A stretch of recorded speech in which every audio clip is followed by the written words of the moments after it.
This land is your land, this land is my land, from California to the New York Island, from the Redwood Forest to the Gulf Stream waters. This land was made for you and me. As I went walking that ribbon of highway, I saw above me that endless skyway. I saw below me that golden valley. This land was made for you and me. I roamed and rambled and I followed my footsteps to the sparkling sands of her diamond deserts, and all around me a voice was sounding. This land was made for you and me. When the sun came shining, then I was strolling, and the wheat fields waving, and the dust clouds rolling. The voice was chanting as the fog was lifting. This land was made for you and me. This land is your land, this land is my land, from California to the New York Island, from the Redwood Forest to the Gulf Stream waters. This land was made for you and me.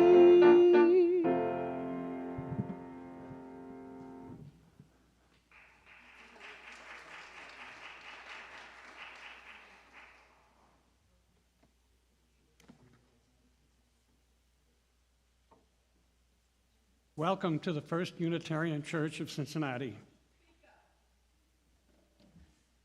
Welcome to the apologize. To the First Unitarian Church of Cincinnati. I'm Roland Johnson, your service leader. I hope you've all had an opportunity to see our resident vulture. It's in the window there by the fish pond, and I do believe animal control is being called to deal with it. I don't think it can do a helicopter thing and get out of there. So let's hope for the best. Our mission is to welcome all with love, to support learning and spiritual growth, to serve our wider community, and to work for justice, equity, and inclusion. And in that spirit, we acknowledge that we worship here on land of the Miamia and Shawnee people, who are the descendants of the ancient mound builders of this area. Our UU Church is a place where you are free to be you. Bring your questioning mind, your expansive heart, your entire true self to this beloved community. Also, a reminder that once a month, we at First U select an organization or cause for which we collect funds as part of our congregation's outreach. We call this effort Share the Plate. This month, our donations go to UU The Vote. These and other donations may be made on our website by mailing a check or using the offering envelopes at the back of the sanctuary. If you're making a Share the Plate donation, please specify this when you make your donation. Last Sunday, I attended the beautiful service and heard the inspiring sermon at St. John's Unitarian Church. Today, it's my pleasure to welcome our friends from St. John's. Please raise your hands if you are from St. John's. Oh, welcome, welcome.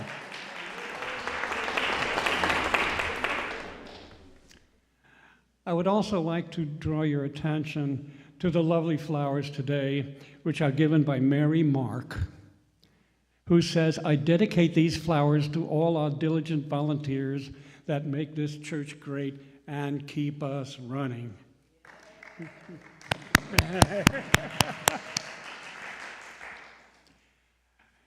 Before we begin our service, let's take a moment to wave to the people watching from home. Then rise and greet our neighbors or say hello on the chat. When you hear the singing bowl ring, return to your seats. Say, wave. Rise and greet your neighbors.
Well, that was a good chat. Now, I would like to ask Clancy if you would please come forward and light our chalice this morning.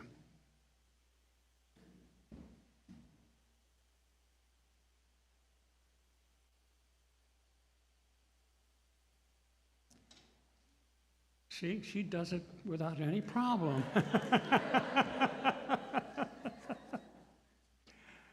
This morning's reading is by Barbara Pescan. For the beauty of the earth, this spinning blue-green ball, yes. Gaia, mother of everything, we walk gently across your back to come together again in this place, to remember who we are, to create how we will be. Gaia, our home, the lap in which we live, welcome us. Our first hymn will be hymn number 1000, found in the Teal hymnal. Please rise as you're able and sing together, Morning Has Come.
I had some slides to show for the kids, but as you can see, there are not very many kids here, so I'm going to address it to all of you.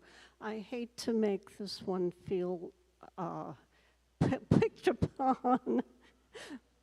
Okay, so the first slide will come any moment, I hope. There we go. Okay, so what do you think this is, and why did I pick this picture? A flower and a shadow. And what makes the shadow interesting?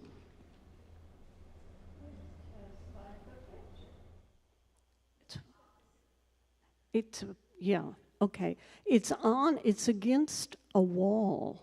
That's a wall, a retaining wall on our neighbor's lot.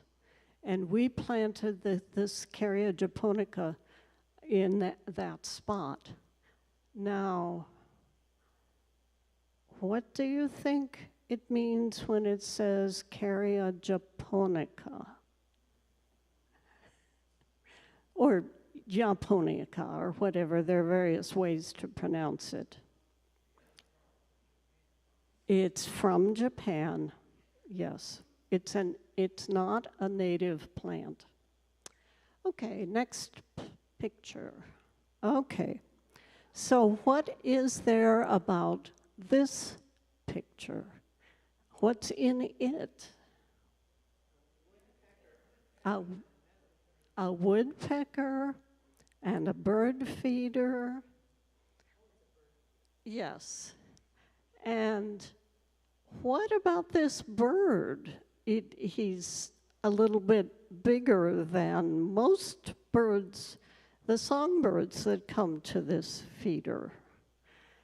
He actually has a couple of advantages. One is that he can use his tail to balance. And the other is he's got this really long, thin bill that can actually reach farther into the bird feeder and get more seeds than especially when it gets way down and they have to use the lower perches. He can actually get seeds when the smaller birds can't reach that far. Okay, next slide. Okay, what is this? It's not a dragonfly. It's a moth. It turns out there are several kinds of moths that rest in this kind of position. There is one that I took a picture of that looks very much like somebody on a cross, and I didn't really want to put that one up there. But it looks very fluffy. It's really quite a thing. This one is called a grape plume moth, I believe, and he definitely looks very fluffy.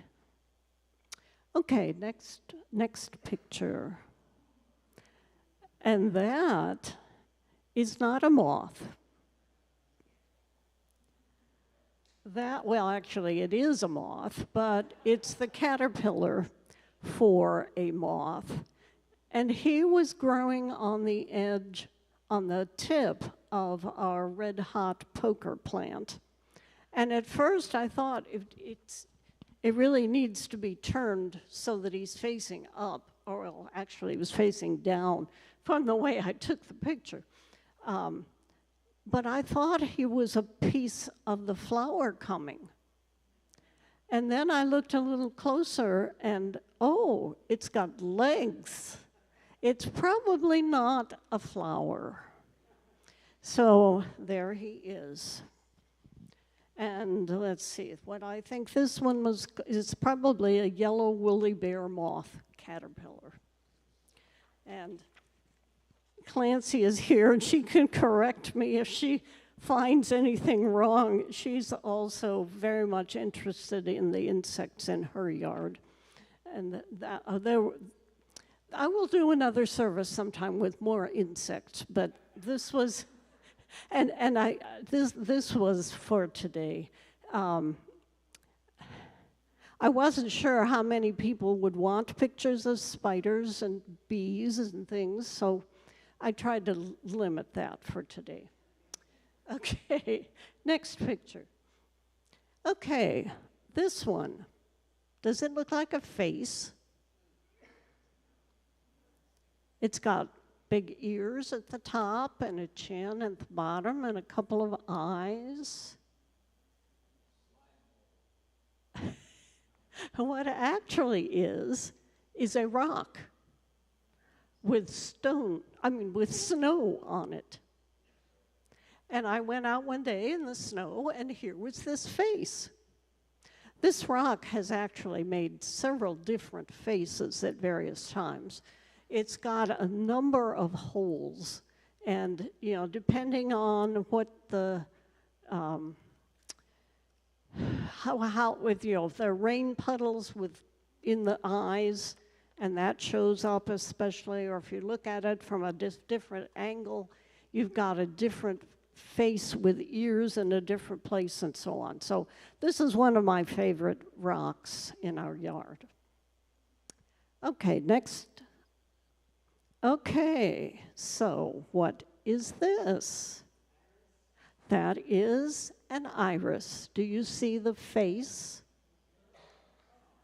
There is a side view of a face with a nose sticking out and an ear on the side and a little place where there are eyes.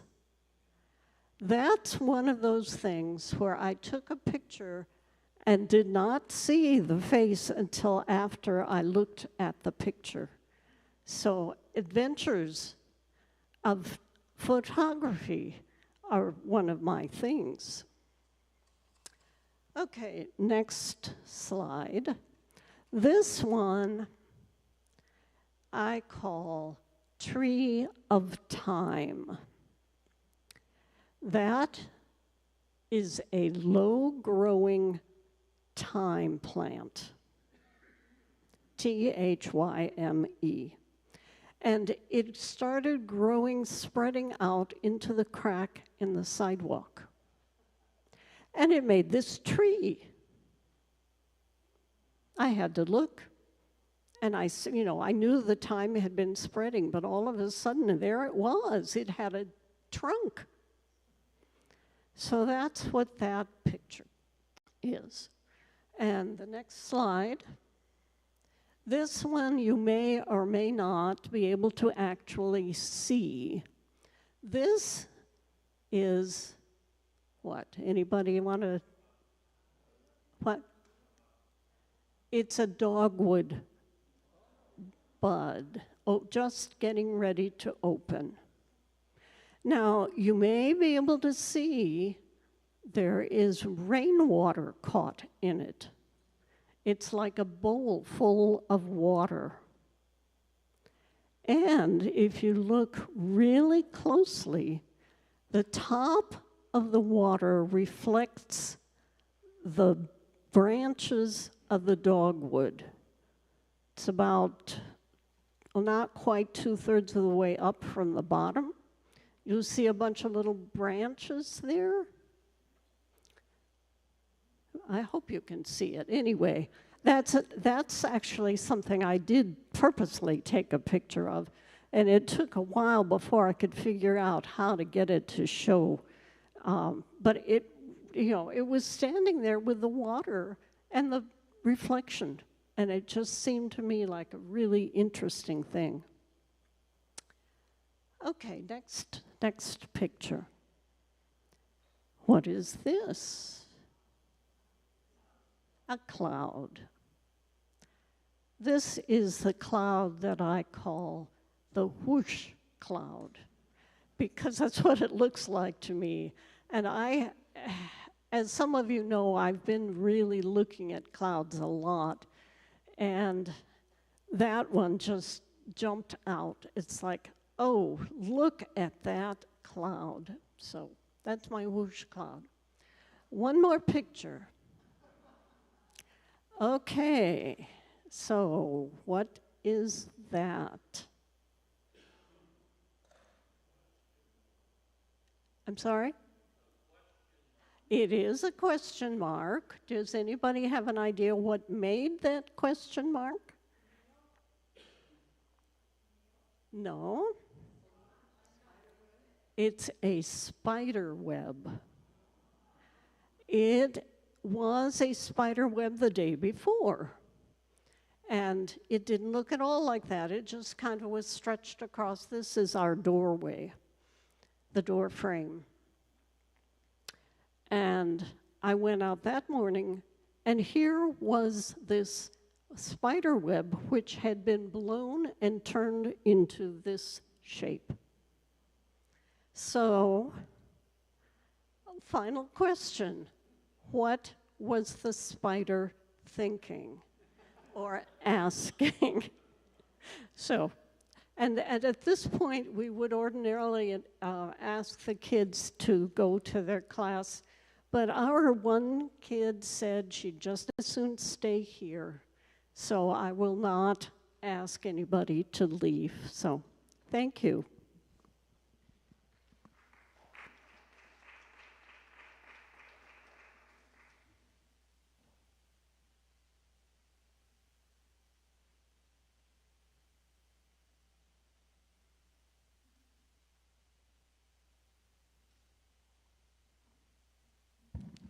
And then, of course, I have to start the rest of the service.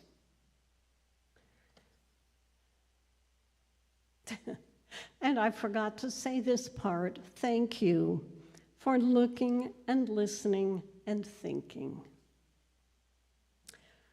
Okay, so our meditation time this morning will focus on the words which are attributed to the man who is called Chief Seattle,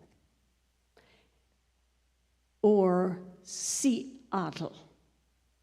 He was an indigenous leader in the area of Puget Sound, which is now known by his name, Seattle. Our gray hymnal gives us these words, probably spoken in 1854, for us to consider. This we know, the earth does not belong to us, we belong to the earth. This we know, all things are connected like the blood which unites one family. Whatever befalls the earth befalls the sons and daughters of the earth. We did not weave the web of life. We are merely a strand in it. Whatever we do to the web, we do to ourselves.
Some of you may remember the service here 2 weeks ago when Homer Shadowheart spoke to us about the Urban Native Collective and a story told by Meredith Plummer made it clear that we belong to the earth. I've been wondering for a time about Woody Guthrie's music, "This Land is Your Land."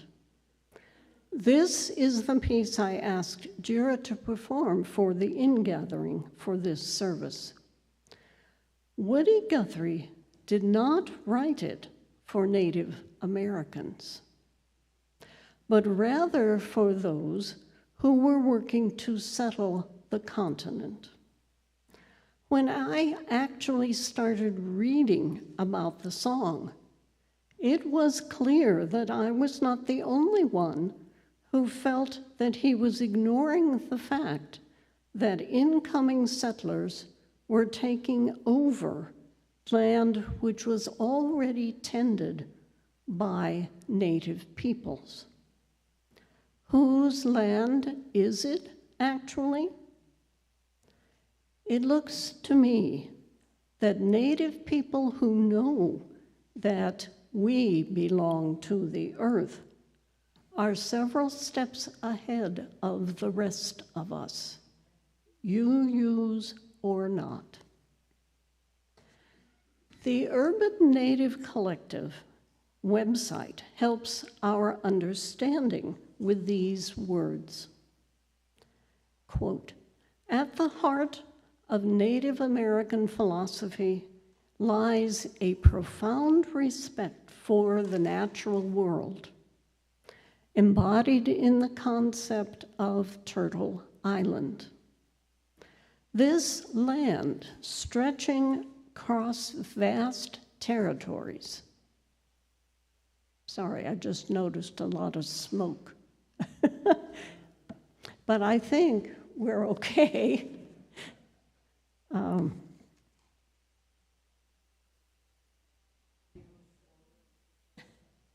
think I need to make...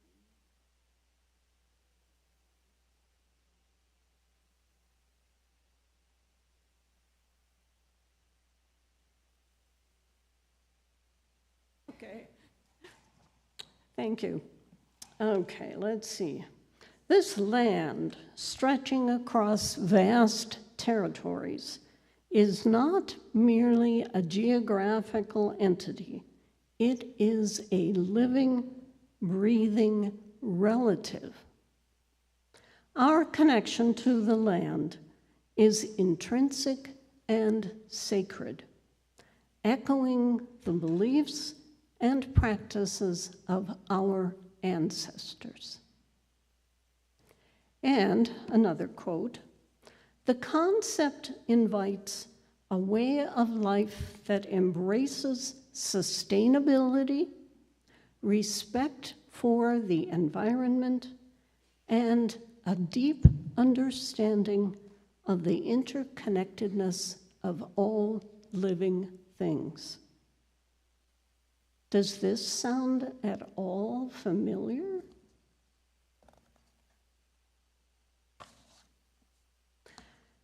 As I was thinking about this service, I continually came across articles and comments about the role of Indigenous peoples in righting the wrongs which many of us have caused to the earth. One of these was from the Sierra Club. This was titled, "The Land Teaches You," and described how Hawaiian farmers were able to overcome changes to the local ecology that were caused by colonialists by rebuilding a land connection to a water source. In this way, traditional taro could be farmed on their small land parcels. Hokuau Pellegrini described it this way, quote, "We have been planting life and expecting the ecosystem to change. By listening to the land, doing things as the ancients did, we are learning," end quote. Other indigenous people are doing similar things. The Nature Conservancy describes an effort in Alaska's Bristol Bay, where several indigenous groups worked to stop a proposal to build the largest open-pit mine in North America. This would have cut off access to clean water for wild salmon and many other species in the area, and limited the ability of the indigenous peoples to follow ancient traditions. Many of these articles describe water management issues. A project manager for the Nature Conservancy works to reestablish large native grasslands in Texas. This is expected to improve the local groundwater. In turn, this will invigorate the springs, which provide surface water for streams and rivers. Our overbuilt cities and wildlife areas will benefit. The Navajo Nation finds itself on the losing end of the water supply game, as the U.S. government has repeatedly violated treaties guaranteeing water for the reservation. A hydrologist who has worked for her own Navajo land has found that the lesson from her grandmothers that, quote, "water is connected to the land it comes from, and that every drop is unique," end quote, is true, and that it allows her to understand the history and quality of water available to those living on the land. There's another water problem in some places. Did you know that Washington, D.C. was built on a large wetland delta, which was covered with fill? The resulting underground streams and canals has caused buildings to sink 3 feet as the fill settled. The result is frequent flooding and necessary changes to plans for new buildings.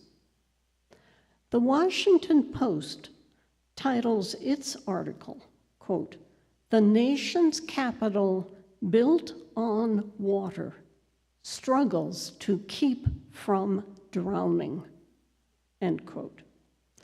There is so much water under the buildings that any heavy rain brings flooding, both in government buildings and in homes that in the less affluent areas of town. The paragraph that caught me said, quote, "Before colonization, when Native American tribes lived here, rainfall was naturally absorbed along its journey to the ocean by marshes and streams," end quote. More examples of Native knowledge are reported in a Washington Post article for Earth Day 2024. These include planned burns by the Karuk in California to maintain the ecosystem. Traditional Zuni waffle gardens. Hopi knowledge of dry land farming, and the reintroduction of traditional arid-adapted seeds for Acoma blue corn, pumpkin, and melon. These are all examples of learning from the land, with this wisdom conveyed by elders who remember. Some groups are learning new adaptations to the mess the rest of us make of our Mother Earth. The Sierra Club reports in the Bering Sea on remote St. Paul Island, Aleut tribal members work to preserve their way of life. Many wildlife species are struggling, and Aleuts are involved in research to find reasons for this and to look for solutions. One result: groups called island sentinels help seals to recover from what happens when seal babies play with plastic packing bands they find in the water. It is so much fun, and the band gets caught around a seal's neck. Then the youngster grows. Eventually, the now extremely tight band makes breathing difficult or even impossible. Island sentinels work to catch the seals and cut the bands to release them before this happens. This work is easy to understand. More complicated is figuring out why wildlife cannot find enough to eat, and whether and how it may be possible to declare a marine sanctuary around their island, and how it could be co-managed with the federal government, which has a lengthy history of mistreating this and other native tribes.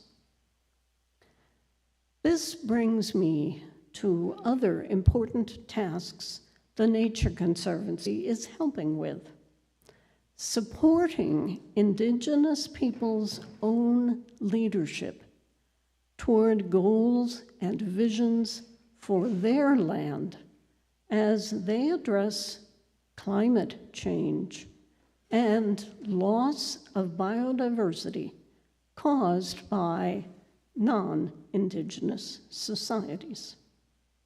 This work is reported in Australia, Kenya, Peru, and North America.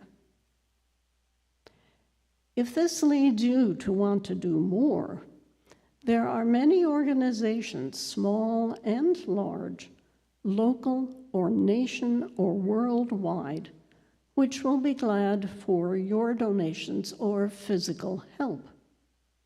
These actions and gifts allow them to increase their work toward helping us, quote, all work with nature instead of attempting to conquer it, end quote.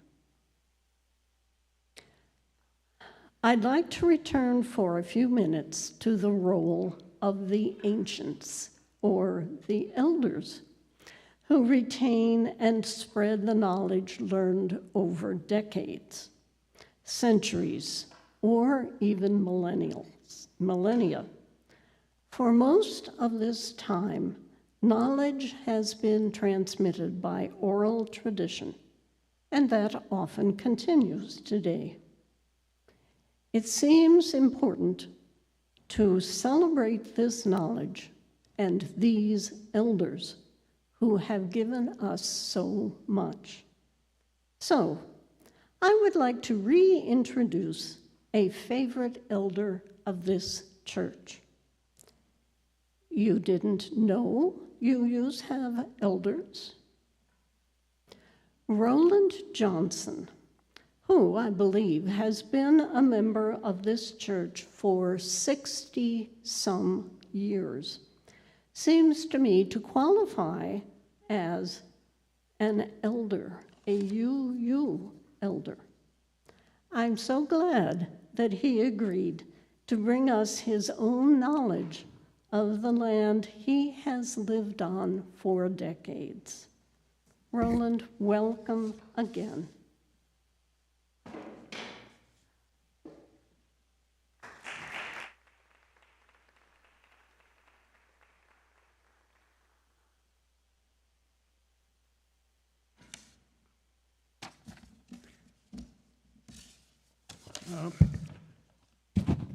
Thank you, June, for inviting me to share a few images with you.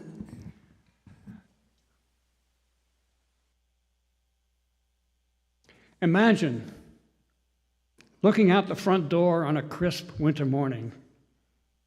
There, I'm confronted with clearing the front deck and 1,000 feet of driveway. I'm immersed in the landscape and am one with nature and its imagery. In winter, the woodland is transparent, but the cycle of life continues, preparing for the next stage of life. Deer proliferate. Does lately have been having twins. We recently saw a doe in the backyard with 2 fawns frisking about, having a good time. Like many of us, we all have all kinds of critters and birds.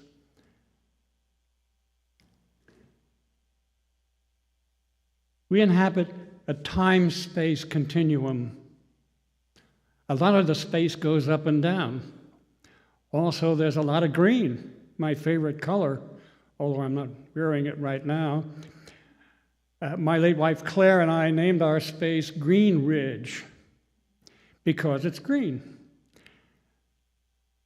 And that's where a neighborhood ridge slopes down to the conjunction of 2 streams. The land is guarded with a conservation easement that legally protects the natural state of the land.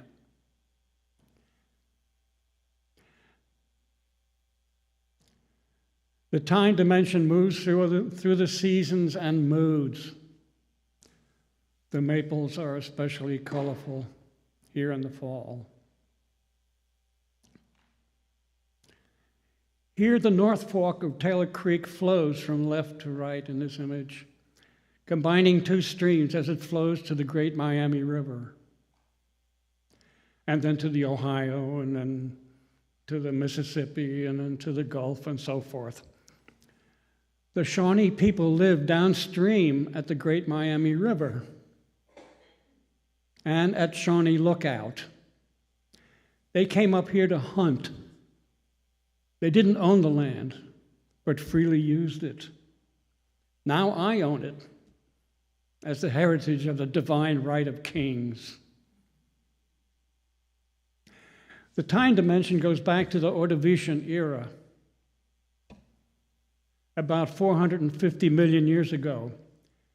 It was at the bottom of a limey, mushy sea south of the equator, inhabited by marine invertebrates whose remains are here to marvel at.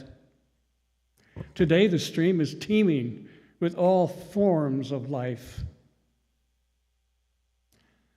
At one time, I had a lot of grass to grow. To simplify life, I planted a prairie of wildflowers, less mowing. They have become deeply rooted perennial plants that come up in the spring, looking different every year. Well, here's my favorite flower, the Indian blanket, with a pollinator there. This year, the flowers proliferate. On the left, there's a flower called bee balm. And right now, we have a lot of those purple cone flowers. And they spread love and joy. Thank you.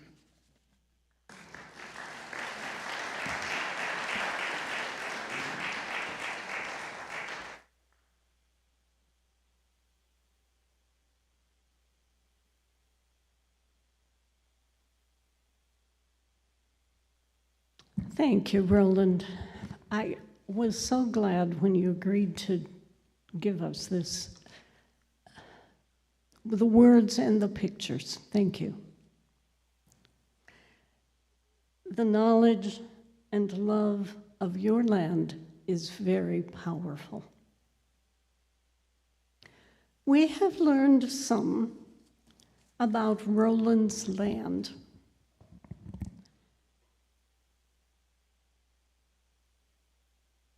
And may know something about the parks and woods and even prairies around us.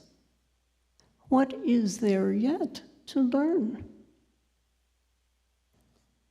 As one answer, I will tell you why I chose the photo of the curly dock plant for the title slide and photo on the order of service. You might want to look at that again if you don't know about dock.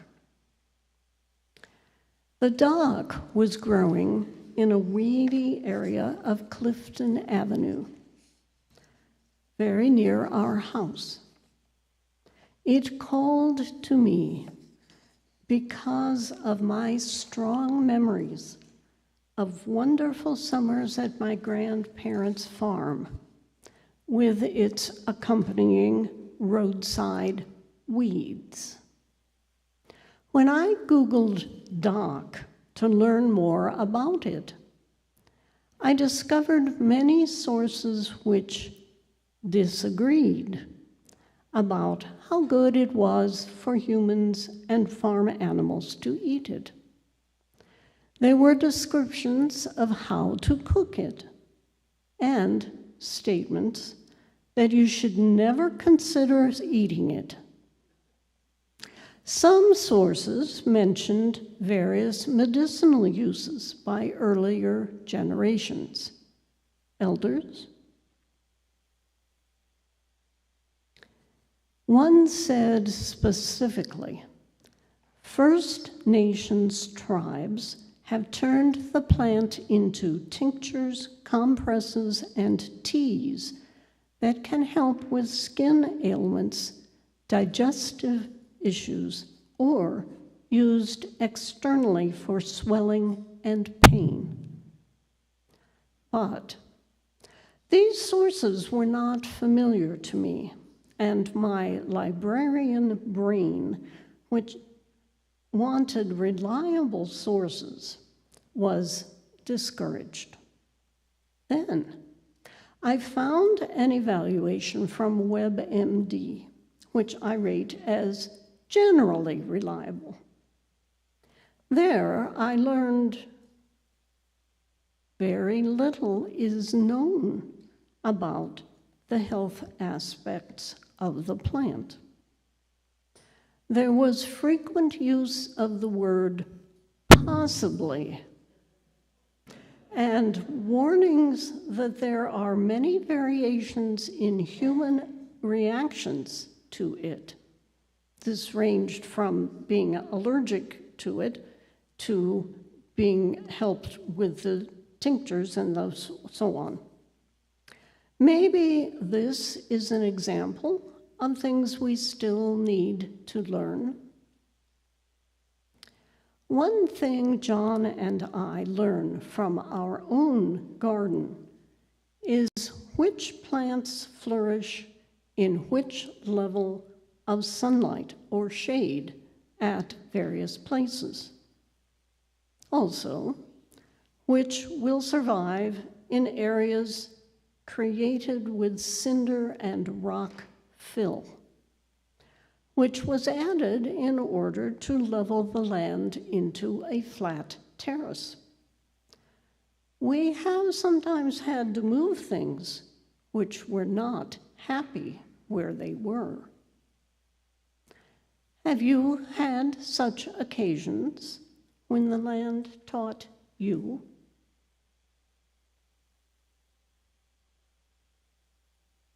While we are waiting for some of this teaching to happen, we can celebrate our elders and spend time enjoying what the land offers us.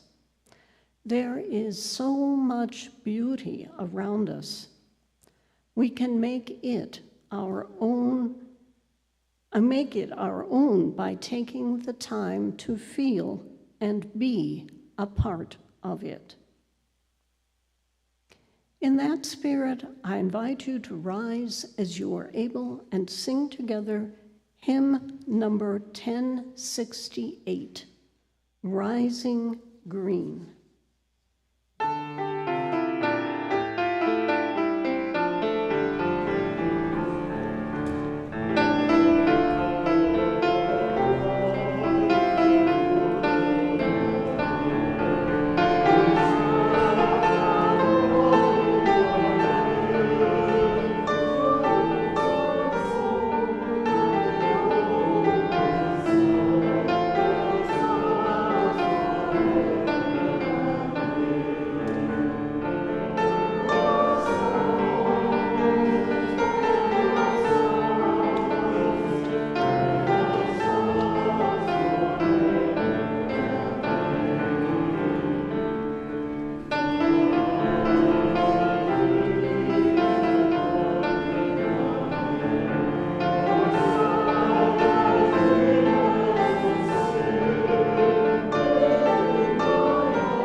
Us indeed allow our love to flow over the land and our faith to rise green for the new day.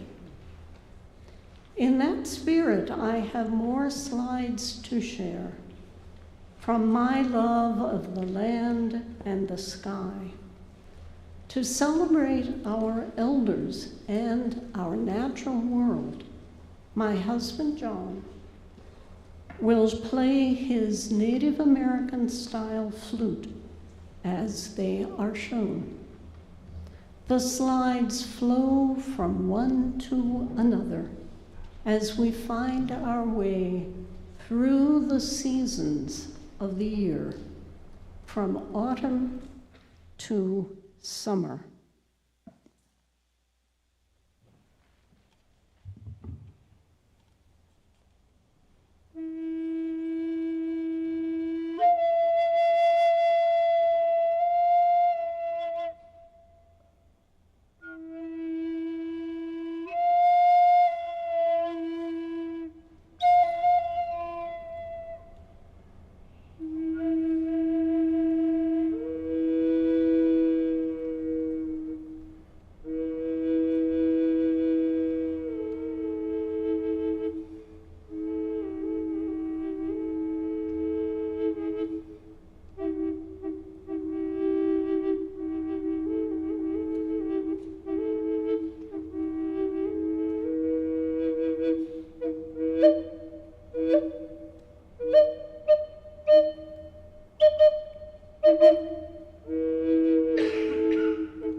Now, it's the end of our time, and I would ask Clancy to come up to extinguish the chalice and hopefully get rid of some of the smoke.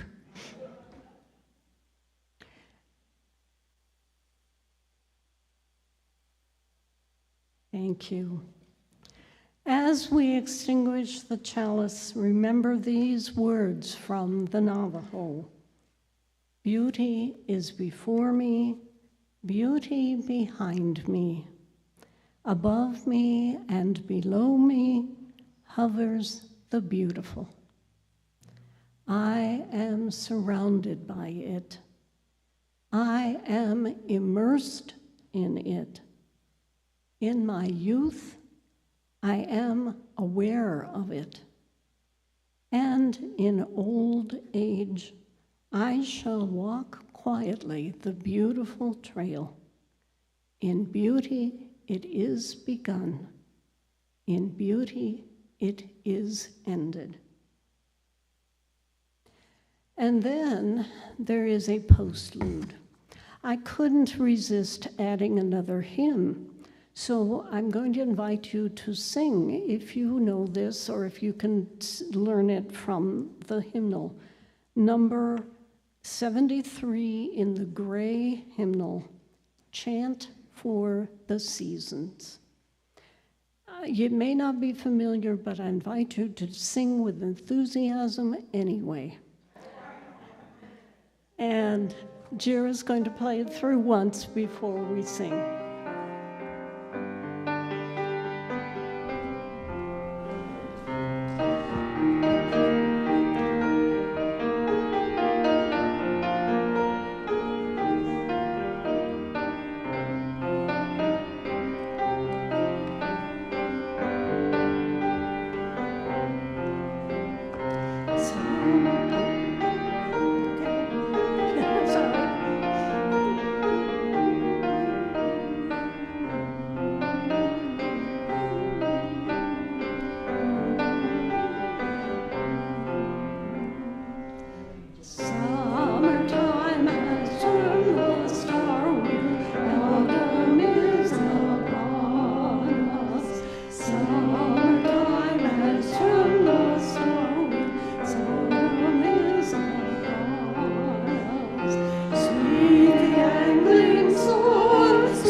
So may it be.